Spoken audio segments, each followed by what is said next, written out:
Okay, so we talked about inefficiencies last time and how to spot them. And we had said that there are many different ways that a process can be inefficient.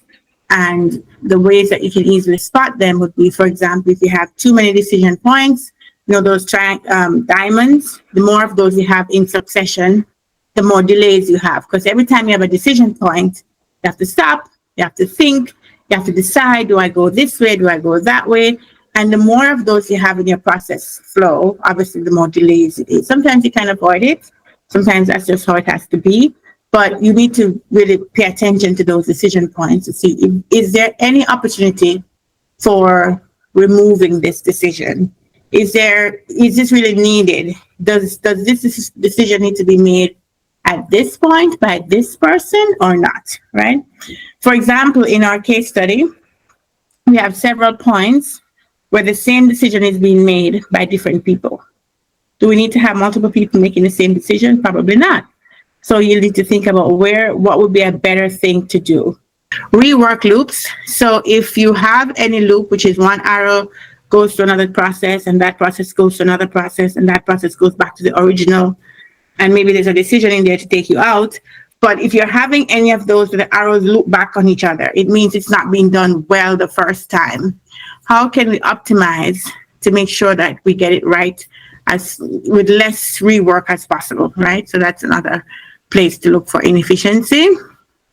Also, if there's a lot of manual steps that could be automated, why are we printing things that we could have sent via a system? Or why are we writing on pieces of paper and handing them across to different people? That belongs to the 1980s. We are in the 2025, right? We do not need a piece of paper to be passed around. We don't want that.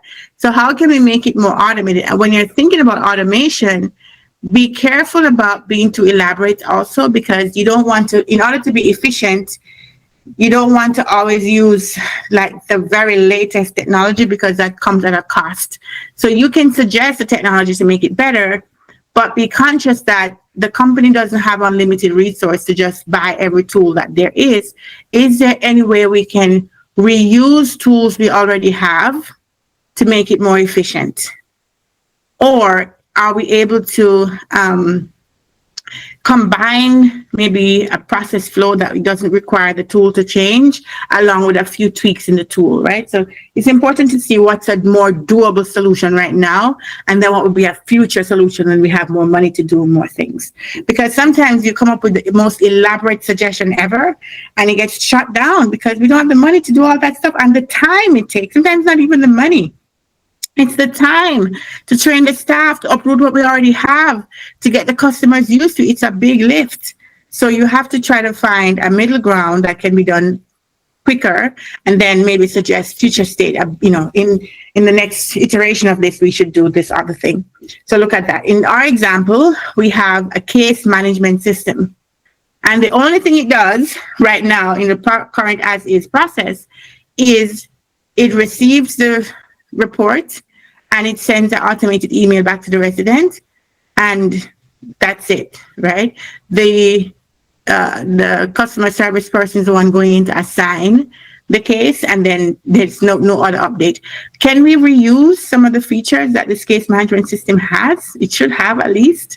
What does it have? How can we use it, right? Some of these things you have to assume because it's not stated, but really make something that's a reasonable assumption, right?